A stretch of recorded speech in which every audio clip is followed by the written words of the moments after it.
한 바리새인이 예수께 자기와 함께 잡수시기를 청하니 이에 바리새인의 집에 들어가 앉으셨을 때 그 동네에 죄를 지은 한 여자가 있어 예수께서 바리새인의 집에 앉아 계심을 알고 향유 담은 옥합을 가지고 와서 예수의 뒤로 그 발 곁에 서서 울며 눈물로 그 발을 적시고 자기 머리털로 닦고 그 발에 입 맞추고 향유를 부으니 예수를 청한 바리새인이 그것을 보고 마음에 이르되 이 사람이 만일 선지자라면 자기를 만지는 이 여자가 누구며 어떠한 자 곧 죄인인 줄을 알았으리라 하거늘 예수께서 대답하여 이르시되 시몬아 내가 네게 이를 말이 있다 하시니 그가 이르되 선생님 말씀하소서. 이르시되 빚 주는 사람에게 빚진 자가 둘이 있어 하나는 500데나리온을 줬고 하나는 50데나리온을 줬는데 갚을 것이 없으므로 둘 다 탕감하여 주었으니 둘 중에 누가 그를 더 사랑하겠느냐. 시몬이 대답하여 이르되 내 생각에는 많이 탕감함을 받은 자니이다. 이르시되 네 판단이 옳다 하시고 그 여자를 돌아보시며 시몬에게 이르시되 이 여자를 보느냐. 내가 네 집에 들어올 때 너는 내게 발 씻을 물도 주지 아니하였으되 이 여자는 눈물로 내 발을 적시고 그 머리털로 닦았으며 너는 내게 입 맞추지 아니하였으되 그는 내가 들어올 때로부터 내 발에 입 맞추기를 그치지 아니하였으며 너는 내 머리에 감람유도 붓지 아니하였으되 그는 향유를 내 발에 부었느니라. 이러므로 내가 네게 말하노니 그의 많은 죄가 사하여 줬도다. 이는 그의 사랑이 많음이라. 사함을 받은 일이 적은 자는 적게 사랑하느니라. 이에 여자에게 이르시되 네 죄 사함을 받았느니라 하시니. 예수님께 향유를 부은 여인에 대한 말씀은 마태, 마가, 누가, 요한 4복음서 모두에 나옵니다. 내용도 다 비슷비슷하고요. 그런데 그 4복음서 모두에 나오는 이 향유를 부은 사건이 모두 같은 사건은 아니다 라는 것이 성경을 봐도 그렇고 또 성경학자들도 그렇게 말하죠.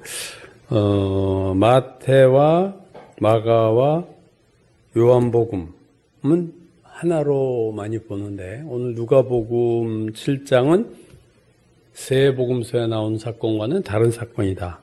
그렇게 많이들 봅니다. 그렇게 보는 이유 중에 하나는 오늘 누가복음 7장에 나오는 향유를 부은 이 여인 사건에서 여인에 대한 비난이 없습니다. 그렇죠? 마태복음에서는 제자들이 여인을 비난했고 마가복음에서는 어떤 사람들이라고 했어요. 어떤 사람들이 여인을 비난했고 요한복음에서는 가룟 유다가 비난을 했다. 이렇게 나오는데 오늘 누가복음 본문에는 여인에 대한 비난은 전혀 없고 다만 예수님을 초대한 시몬이 마음속으로 예수님을 비판하는 그러한 내용이 나오죠. 마음속으로 말은 안 했지만 속으로 비판하는 것이 나오지 여인에 대한 비판과 비난은 없다는 거예요. 오늘 본문을 보면 바리새인인 시몬이라는 자가 예수님을 집에 초대해서 식사 대접을 합니다. 그런데 중간에 초대받지 않은 한 여자가 들어오죠. 그 여자를 오늘 본문은 그 동네에 죄를 지은 한 여자다. 이렇게 표현하고 있습니다. 그러니까 동네에서 자타가 공인하는 죄진 여자, 무슨 죄인지 몰라도 하여튼 그렇게 죄를 지은 여자가 들어온 거죠. 이 여인이 시몬의 집에 들어온 이유는 시몬과의 관계 때문에 들어온 것은 아닌 것 같아요. 이 시몬이 절대로 이런 여자를 자기 집에 초대할 리가 없을 거고요. 바리새인이 예수님 때문에 이 여자가 들어온 건데 집에 들어온 여인은 예수님께로 향해 가서는 향유를 담은 옥합을 가지고 와서 펑펑 울면서 예수님의 발을 씻고 긴 머리카락으로 예수님의 발을 닦고 발에 입을 맞추고 향유를 다 부어버린다. 그러자 도덕적이고 종교적인 이 바리새인이었던 시몬이 속으로 예수님을 판단하고 비판하고 있습니다. 이 사람이 정말 선지자일까? 선지자라면 자신의 발을 씻는 이 여자가 얼마나 죄 많은 자인 줄 알았을 텐데 이 여자를 대하는 태도를 보니까 이 사람은 선지자가 아닌 것 같네. 이런 또 부정적인 인식을, 평가를 예수님에 대해서 하고 있었던 거죠.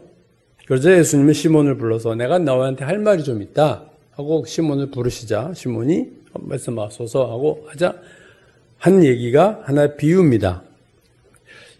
빚을 어떤 사람이 누구에게 돈을 꿔줬는데 하나는 500데나리온을 꿔줬고 하나는 50데나리온을 꿔줬다. 근데 둘 다 갚을 수가 없는 상태였을 때 이 꿔준 사람이 둘 다 빚을 안 받기로 탕감해줬다. 한 사람은 500데나리온 탕감해줬고 한 사람은 50데나리온을 탕감해줬던 거죠. 그러면서 그렇다면 이 둘 중에 누가 탕감해준 그 빚을 탕감해준 사람을 이 둘 중에 누가 더 사랑하겠는가? 한 데나리온이 근로자 하루 임금치 당시라고 우리가 본다면 오늘 요즘의 관점에서 보면 500데나리온은 한 6천만 원 정도, 50데나리온은 600만 원이 되겠죠. 그 정도의 빚, 6천만 원과 600만 원 빚진 두 사람에게 괜찮다, 안 갚아도 된다고 탕감을 해준 거죠. 예수님의 질문은 이 둘 중에 누가 자신에게 빚을 탕감해준 그 사람을 더 사랑하겠는가? 라고 물은 거고 답은 확실했죠. 더 많은 빚을 탕감받은 자가 더 그 사람에게 고마워하고 감사하고 더 사랑하겠죠. 시몬도 그렇게 대답을 했습니다. 그러자 예수께서 이제 시몬에게 하시고 싶은 말씀을 합니다. 내가 네 집에 들어왔을 때 너는 내게 발 씻을 물도 주지 아니하였으되, 자, 두 사람 시몬과 여자를 비교하죠. 이 여자는 눈물로 내 발을 적시고 머리털로 닦았으며 너는 내게 입맞추지도 아니하였으되 그는 내가 들어올 때부터 내 발에 입맞추기를 그치지 아니하였으며 너는 내 머리에 감람유도 붓지 아니하였으되 그 여자는 향유를 내 발에 부었다.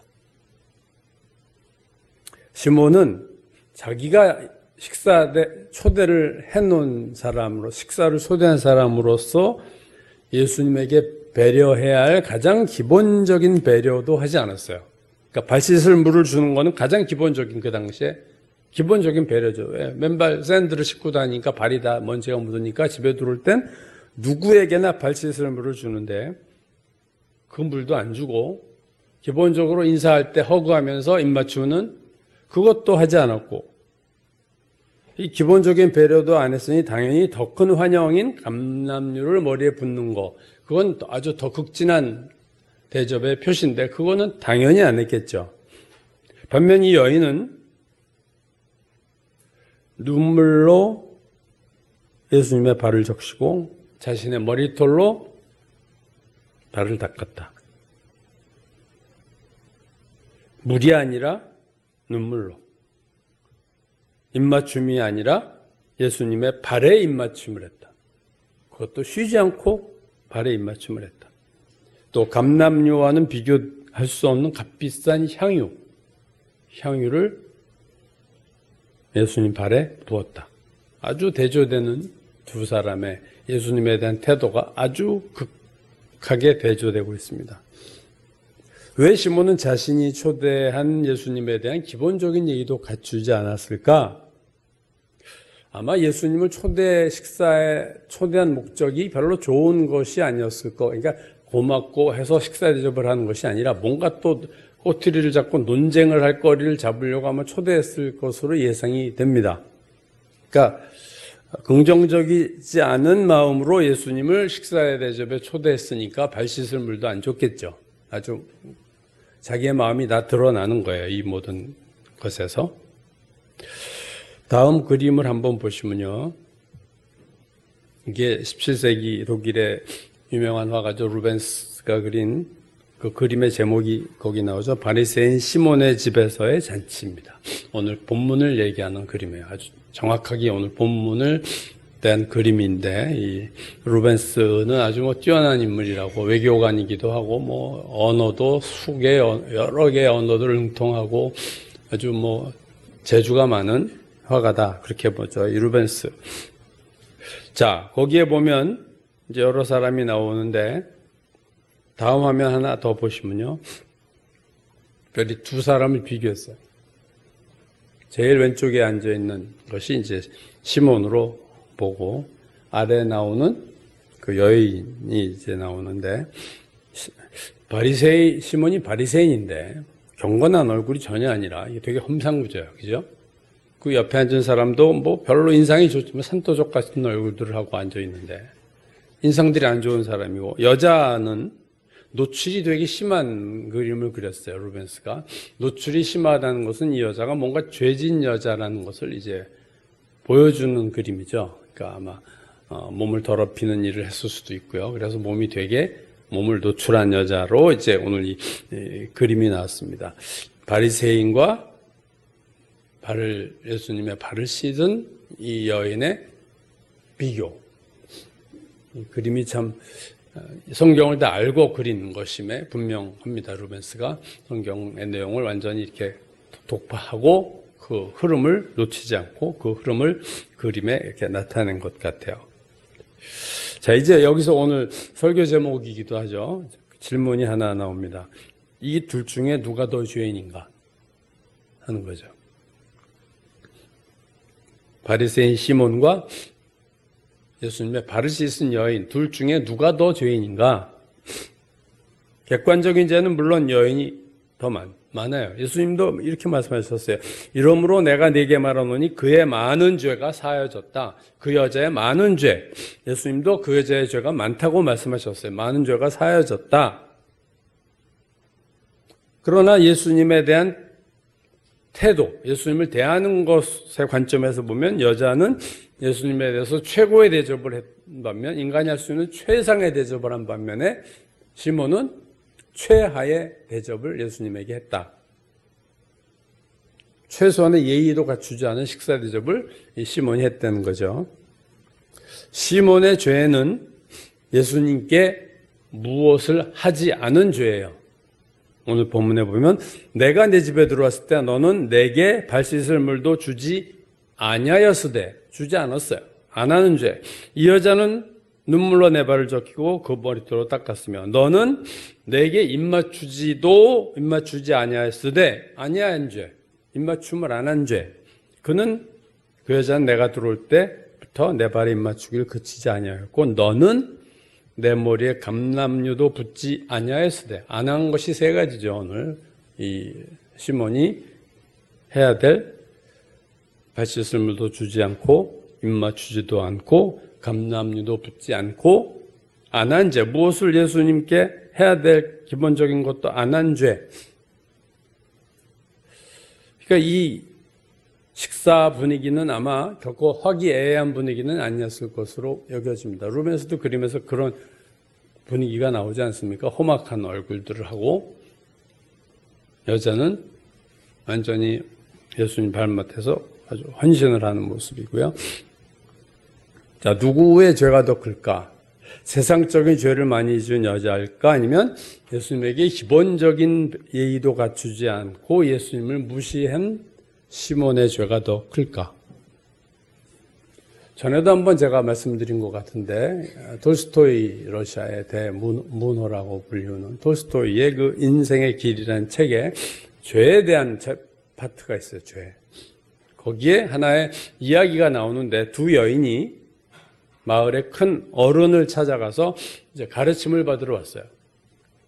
한 여자는 자기가 젊을 때 남편을 바꾼 일이 있었고 그것을 몹시 계속 괴로워하면서 스스로를 나는 용서할 수 없는 죄인이다 이렇게 생각하면서 살고 있었고 또 다른 여인은 별로 도덕적으로 큰 죄를 짓지 않았기 때문에 자기를 그렇게 죄인이라고 생각하지 않고 만족한 삶을 살고 있었습니다. 노인은 처음 여인에게 큰 돌을 가져오라 그랬어요. 어디 가서 큰 돌 하나 가져와라. 두 번째 여인에게는 작은 돌 여러 개를 좀 가져와라. 그래서 잠시 후 두 여인이 이제 한 여인은 큰 돌을 가져오고 다른 여인은 작은 돌들 여러 개를 가져왔어요.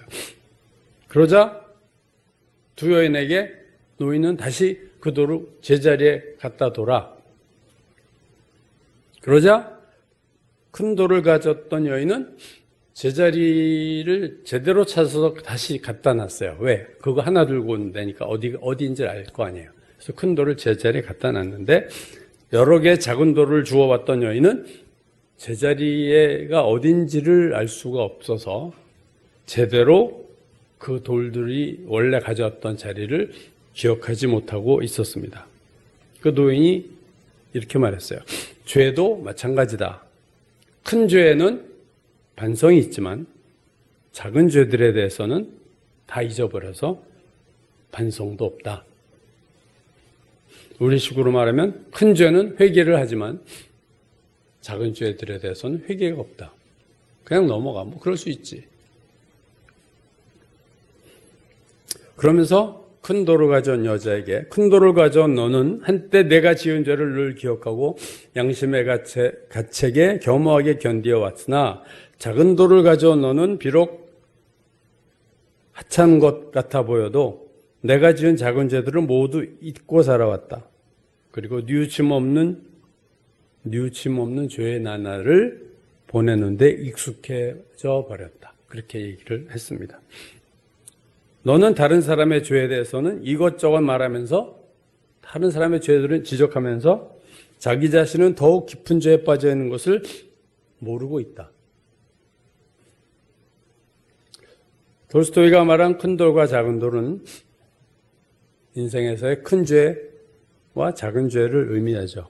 인생에서 지은 큰 죄들은 평생 기억을 해요, 사람이. 내가 크게 잘못한 것들, 큰 실수한 것들. 내 인생을 살면서 결정적인 실수를 한 거, 잘못한 거, 죄를 지은 것들은 있지 않지만 사소라 보이는 작은 죄들은 그 죄를 졌는가? 누가 지적하면 그랬었나? 내가 다 잊어버려요. 우리가 여기서 질문할 건 거예요. 그렇다면 그 작은 돌로 비유된 작은 돌들은 정말로 작은 죄들일까? 하는 거죠. 에베소서 4장은 옛사람을 벗어버리라 그렇게 말을 했어요. 옛사람을 벗어버리라. 그리고 그 옛사람을 벗어버리라 하면서 다음과 같은 예를 들고 있습니다. 무릇 더러운 말은 입 밖에도 내지 말고 하나님의 성령을 근심하게 하지 말고 모든 악독함과 노함, 분냄, 떠드는 것, 비방하는 것들을 모든 악한 의도, 악의와 함께 버려라. 그게 옛사람을 벗어버리는 거예요. 우리가 남을 향한 악한 말을 한 것 기억하는 사람 거의 없어요. 남의 말에 큰 상처를 준 말을 수십 번, 수백 번 한 사람도 내가 그런 상처를 주고 살았다는 걸 기억하는 사람은 거의 없습니다. 성령을 근심하게 한 것도 우리는 몰라요. 내가 성령을 근심하게 언제 했는가 알지 못하고 노함, 분냄, 남을 향한 비방하는 말 다 잊어버려요. 골로새서 3장을 보면요. 땅에 있는 지체를 죽이라. 땅에 있는 지체라는 표현 하에 이런 얘기들을 합니다. 음란과 사욕과 탐심과 분함과 노여움과 악의와 비방과 입에 부끄러운 말. 이게 땅에 있는 지체들이에요. 이걸 버려라. 죽이라. 이런 게 다 작은 돌들 아닙니까? 이런 거 이 정도야 뭐 노여움, 분함, 분냄, 부끄러운 말. 사도 베드로도 베드로전서 2장에서 이렇게 말하죠.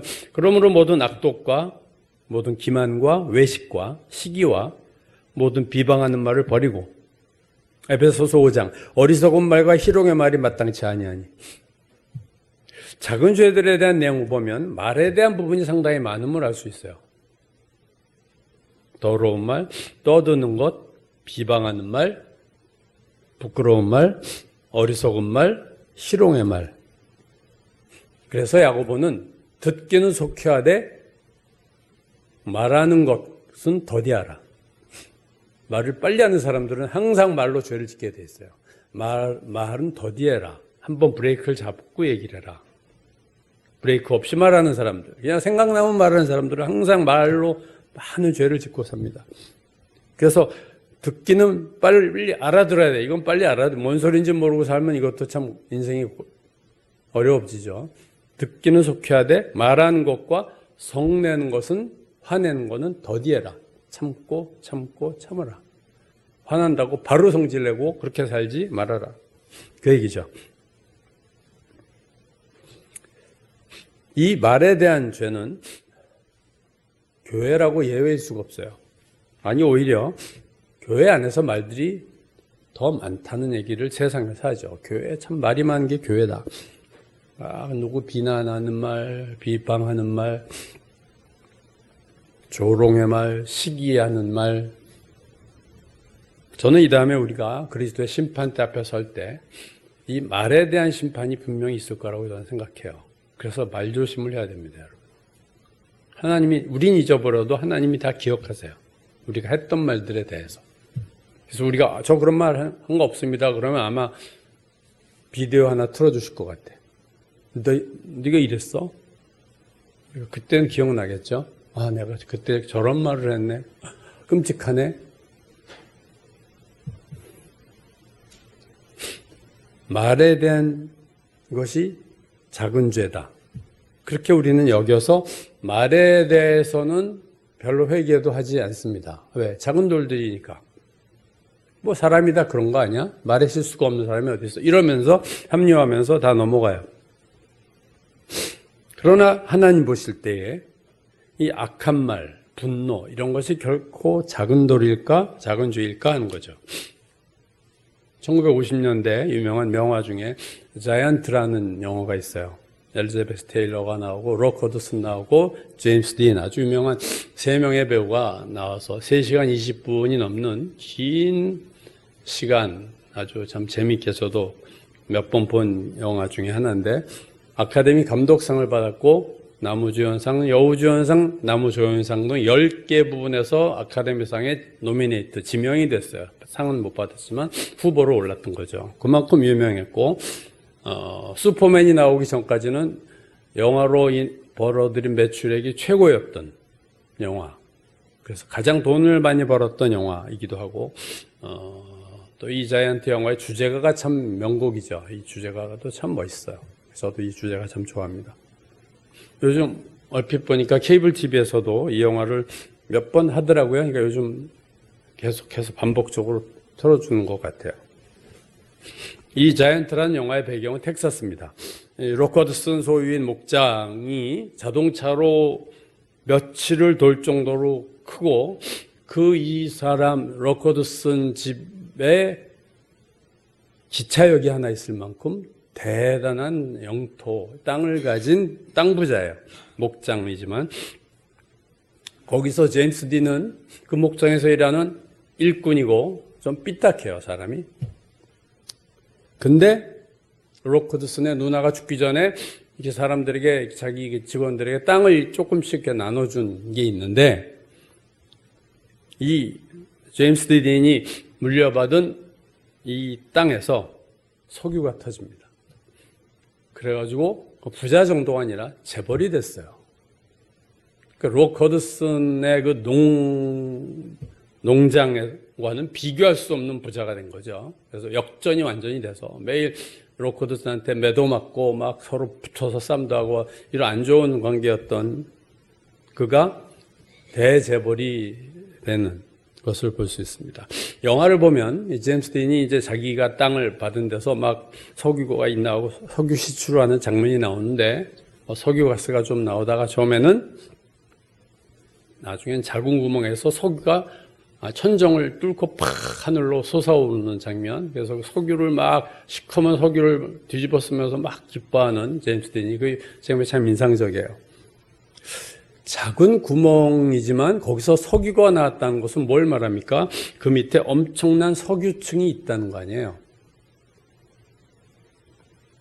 작은 죄가 있다는 것은 그 밑에 큰 죄의 유전 같은 것이 있다는 말입니다. 예수님이 마태복음 12장에서 바리새인들에 대해서 독사의 자식들아 하면서 하신 얘기가 이거예요. 너희는 악하니 어떻게 선한 말을 할 수 있느냐? 이는 마음에 가득한 것을 입으로 말함이라. 마음에 가득한 것을 입으로 말한다. 선한 사람은 그 쌓은 선에서 선한 것을 내고 악한 사람은 그 쌓은 악에서 악한 것을 내느니라. 즉 예수님 말씀은 마음과 말이 불가분의 관계에 있다. 마음이 악한 자는 악한 말을 하고 마음이 선한 자는 선한 말을 한다. 마음이 선한 자가 악한 말을 할 수가 없고 마음이 악한 자는 예의상 좋은 말 할 수 있어도 본질적으로 악한 말을 하게 돼 있다. 사람은 마음에 있는 것이 입으로 나온다. 그게. 그러므로 톨스토이가 말한 이 작은 돌이라고 비유된 그것은 결코 작은 죄일 수 없습니다, 여러분.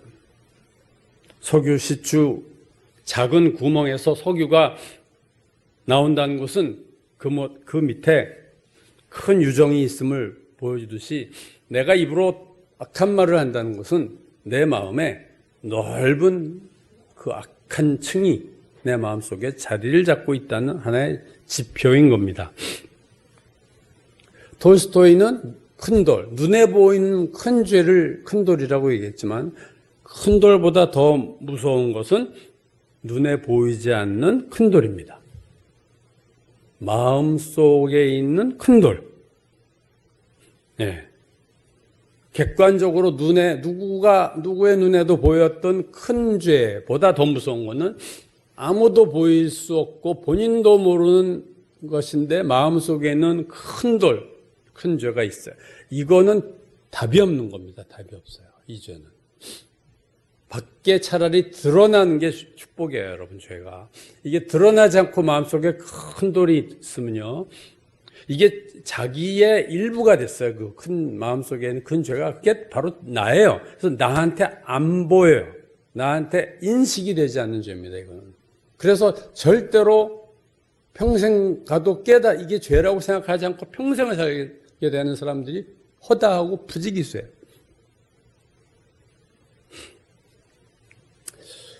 예수님 마음과 말의 관계는 나무와 열매에 비유했죠. 마음이 나무 자체고 마음은 그 사람 자체라면 말은 열매다. 나무가 내는 열매가 말이다. 그 얘기예요. 그러니까 열매가 안 좋은데 나무가 좋을 리 없다. 그 얘기죠. 예수님 말씀의 요지는. 그러므로 작은 죄들은 사실은 마음속에 있는 보이지 않는 큰 죄의 하나의 열매들이다. 강으로 말하면 지류와 같은 것이다. 이렇게 말할 수가 있습니다. 오늘 본문에 나오는 시몬은 바리새인입니다.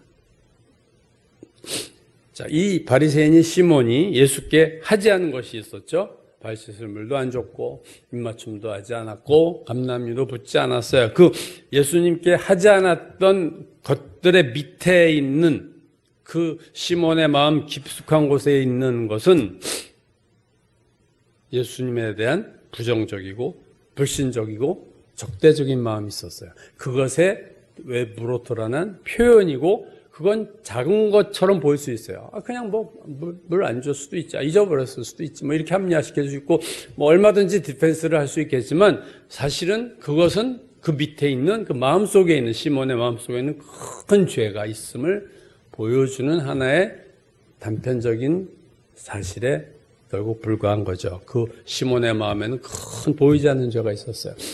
이 여인은 바깥에 보이는 큰 죄가 있었다고 한다면 시몬은 그 마음속에 보이지 않는 큰 죄가 있었어요. 보이는 큰 죄가 있는 여인과 보이지 않는 큰 죄가 있는 시몬.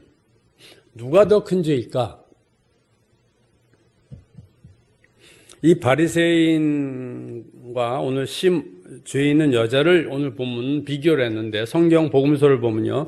이것처럼 바리새인과 다른 사람을 비교하는 본문들이 몇 개 나옵니다. 첫 번째는요. 여러분 다 잘 아시는 거죠. 누가복음 18장에 나오는 성전에서 기도하는 바리새인과 세리. 예수님이 이 비유를 시작을 이렇게 하셨어요. 또 자기를 의롭다고 믿고 다른 사람을 멸시하는 자들에게 이 비유로 말씀하시되 이렇게 얘기하셨어요. 즉 바리새인은 누구예요? 자기를 의롭다고 믿고 다른 사람을 멸시한다.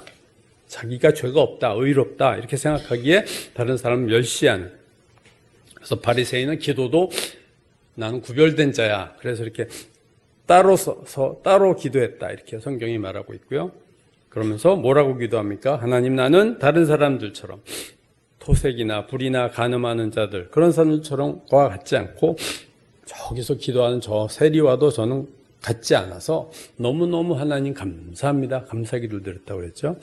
나는 일주일에 2번 금식하고 소득의 11조도 잘 꼬박꼬박 드리고 있습니다.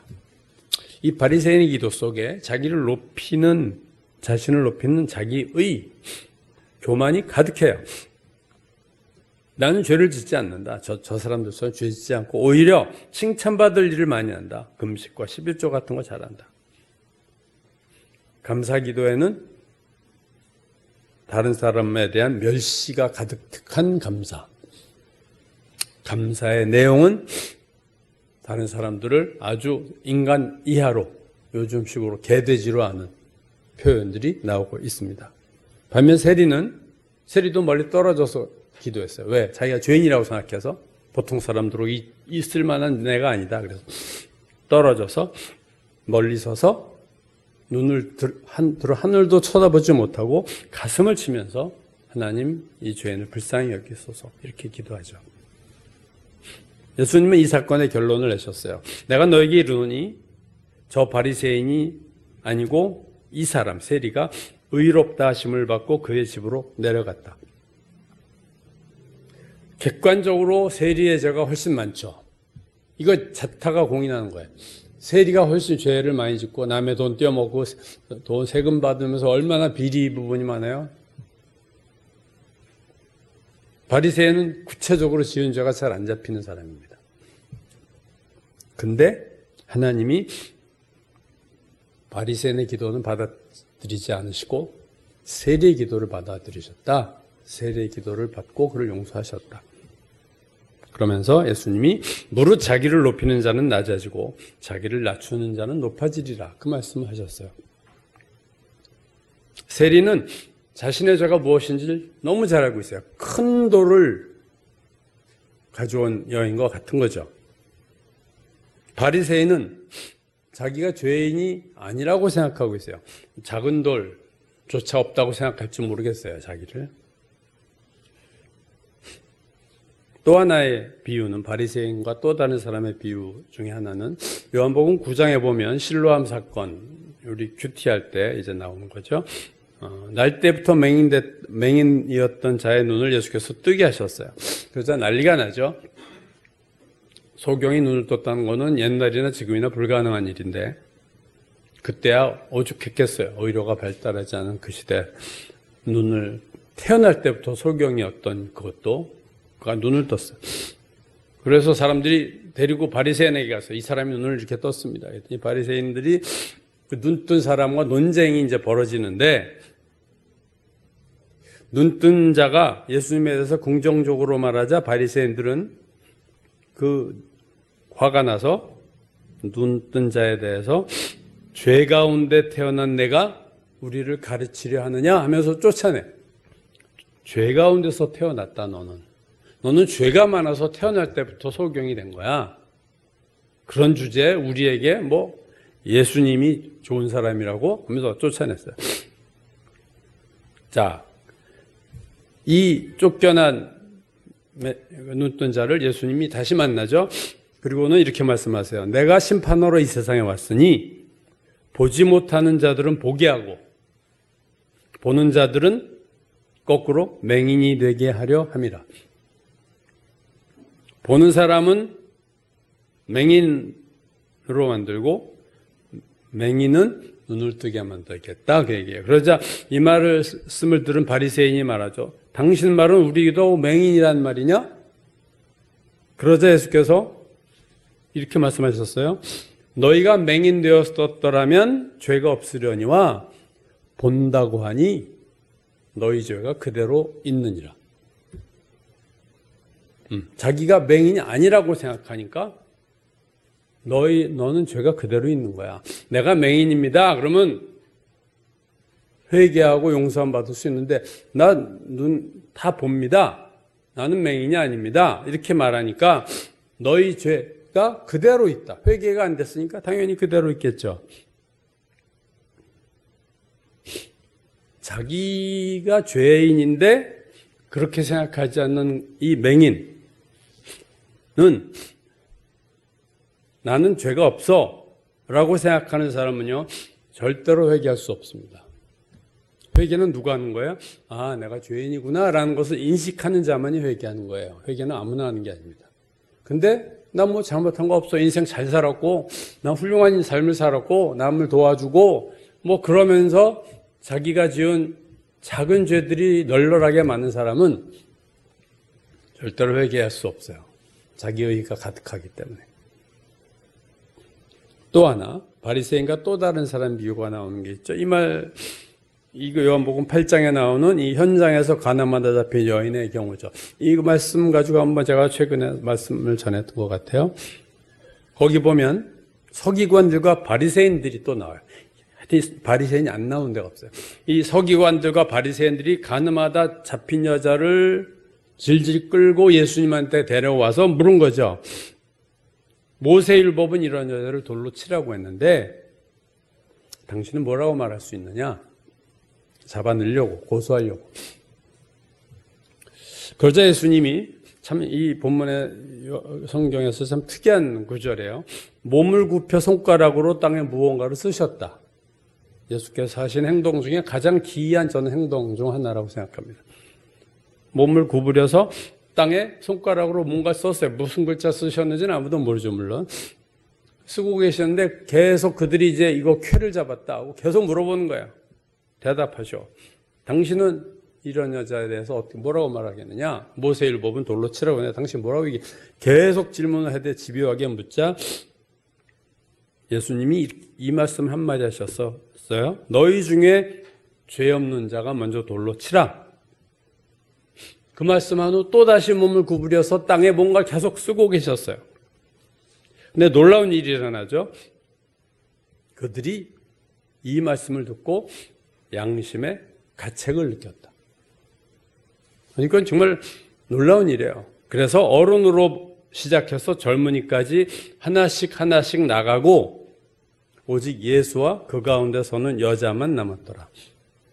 그렇게 완악하던 그들이 마음에 자신들의 죄를 깨닫고 양심의 가책을 느끼고는 어른으로부터 해서 젊은이까지 하나하나씩 그 자리를 다 떠난 거예요. 지금까지 본 바리새인과 세리의 비교, 바리새인과 눈뜬 자의 비교, 바리새인과 가늠하다 잡힌 여인과의 비교, 그리고 오늘 본문의 바리새인 시몬과 죄 있는 자와의 비교, 이 모든 비유에서 공통으로 나오는 인간이 바리새인이에요. 아주 의인의 대표적인 것으로 나오고 나머지는 다 죄인들이죠. 오늘 본문에 죄를 지은 여자, 현장에서 가늠하다 잡힌 여자, 나면서 태어날 때부터 소경이 어떤 죄가 있어서 그게 태어났다고 보는 자, 죄인 중에 하나인 세리. 이들과 바리새인을 복음서에 비교하는 것이 나왔는데 이 네 군데 성경에서 바리새인이 모두 다 부정적인 모습으로 나오는 아주 교만하기 짝이 없는 자기의가 강한 인물, 그리고 하나님께 인정받지 못한 인물로 바리새인이 등장합니다.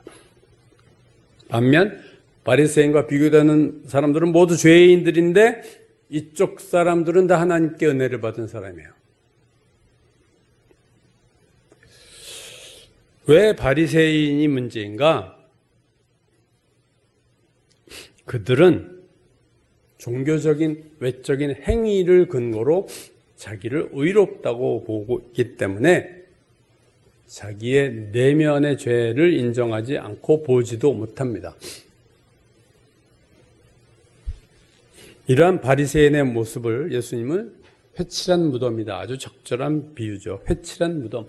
아주 겉으로는 멀쩡한데 속은 썩었다.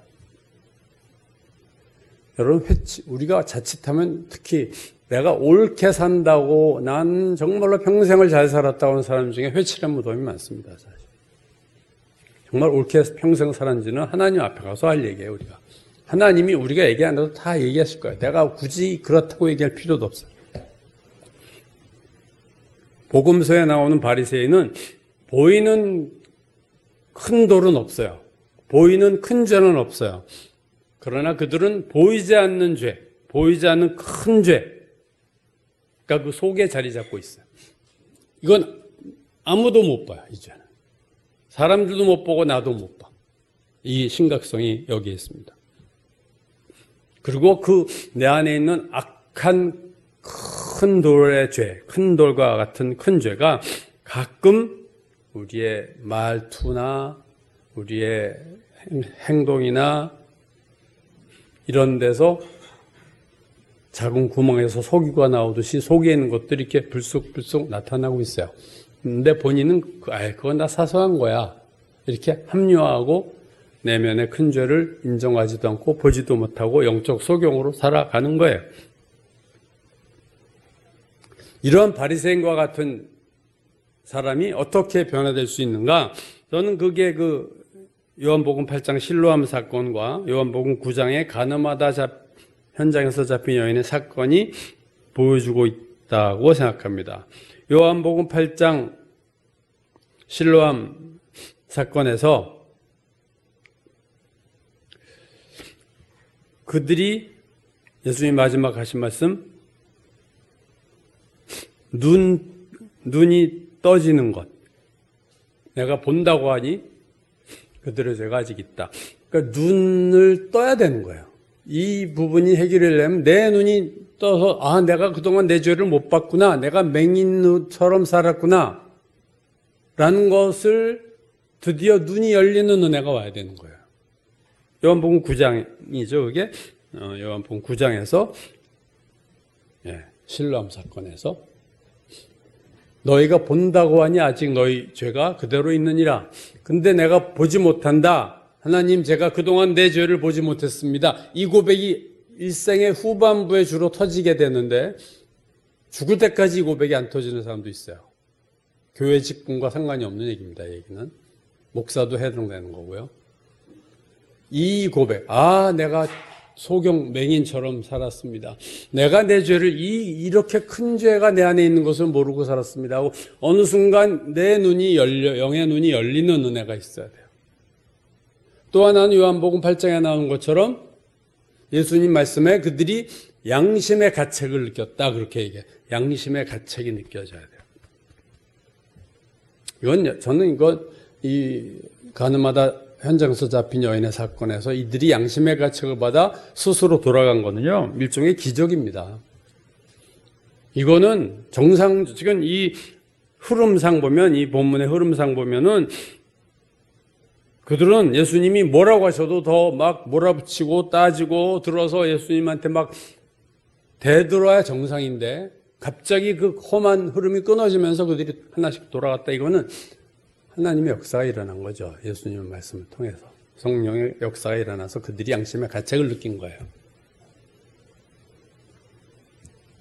오늘도 우리가 내 마음속에 있는 큰 돌을 발견하려면 하나님의 은혜가 절대적으로 필요해요, 여러분. 이거는 하나님이 우리에게 은혜 주시지 않으면 내 영의 눈이 멀어서 내 죄를, 마음속의 죄를 못 봅니다. 왜? 그게 나니까. 내가 나를 못 보듯이, 내가 나를 직접 못 보듯이 내 죄를, 그게 나의 삶의 일부가 됐고 나의 성품의 일부가 됐고 내 인생의 일부이기 때문에 그걸 죄라고 생각하지 않아요, 사람은. 살면 살수록. 그래서 누가 지적하면 기분 나쁘고 반발하고 하지, 인정하고 그렇구나 이렇게 얘기하는 거는 참 10분의 1도 안 되는 것 같아요, 제가 볼 때. 그러므로 하나님의 은혜를 구해야 됩니다, 여러분. 하나님, 내 눈이 열려지기를 기도합니다. 또 하나, 하나님, 내 죄에 대한 양심의 가책이 일어나기를 기도합니다. 내가 죄가 있는데 아직도 내가 정말로 모르는 게 있다면 나에게 양심의 가책을 주셔서 그 죄를 깨닫고 느끼게 하여 주옵소서. 오늘 우리가 구해야 할 가장 1순위는 이런 은혜를 구하셔야 돼요. 2025년 새해가 밝았는데 모든 축복의 시작이 죄를 깨닫는 것에서부터 축복은 시작됩니다. 기독교 역사에서 일어나는 모든 부흥의 역사의 출발은 다 회개였어요. 영국의 웨일즈 대부흥, 요한 웨슬레이의 부흥, 미국의 영적 대각성 조나단 에드워드의 부흥, 무디의 부흥, 한국의 평양대 부흥 다 회개였습니다. 정말 축복받으려면 하나님 세상에서 이러이러한 것을 나에게 주옵소서. 이 기도 백날 해도 소용없어요. 내가 회개가 안 되고 내 죄를 못 보는데 그걸 가지면 나는 더 죄를 짓는 거예요. 그래서 먼저 이거를 자꾸 회피하지 말고 하나님 앞에 솔직하게 기도하셔야 돼요. 하나님 앞에 우리가 솔직하지 못할 게 뭐 있어요? 우리가 솔직하게 안 해도 하나님 다 아시는데, 내가 오픈 안 해도 하나님 다 아시는 건데 오픈을 하세요. 하나님, 저에게 저의 죄를 보게 하소서. 그 은혜를 저에게 허락하소서. 그 기도로 시작을 하셔야 돼요. 하나님, 저도 영적인 소경이 아닐까요? 내 양심이 무감각해서 양심에 화인 맞듯이 굳어 딱딱한 양심이 제 양심이 아닐까요? 하나님, 내 양심을 올바른 양심이 되게 하고 양심이 살아나게 해주시고 영의 눈을 뜨게 하여 주셔서 내 죄를 직시하게 도와주시옵소서. 이 기도를 해야 여러분이 뒤에 흐름이 만사형통으로 갈 수 있는 근거가 되는 겁니다. 히브리서 10장 22절이 이렇게 말씀하죠. 우리가 마음의 뿌림을 받아, 참 중요한 거예요. 마음의 뿌림을 받아 악한 양심으로부터 벗어나고. 자, 악한 양심이 있어요. 악한 양심으로부터 벗어난다. 어떻게 해요? 마음의 뿌림을 받아. 이 마음에 하나님의 뿌림이 우리 가운데 있어야 돼. 성령이 임해야 되고 예수님의 보혈이 우리 마음에 뿌려져야 되고, 그럴 때 악한 양심으로부터 벗어나고 몸은 맑은 물로 씻음을 받았으니 참마음과 온전한 믿음으로 하나님께 나아가자. 참마음과 온전한 믿음으로 하나님께 나아가자. 하나님께 누가 나갈 수 있다고요? 참마음과 온전한 믿음을 가진 자, 온전히 회개가 된 자들, 악한 양심으로부터 벗어난 자들. 악한 양심은 양심이 마비돼서 내가 옳다고 계속 착각하는 거예요. 그런 양심, 나 잘못한 거 없어 하는 양심이 악한 양심입니다. 영의 눈이 띄어지고 양심이 깨어날 때 우리가 하나님을 제대로 섬길 수 있고 하나님 앞에 나아갈 수 있으며, 그때 비로소 진정한 축복의 길이, 대로가 열리게 되는 줄로 믿습니다.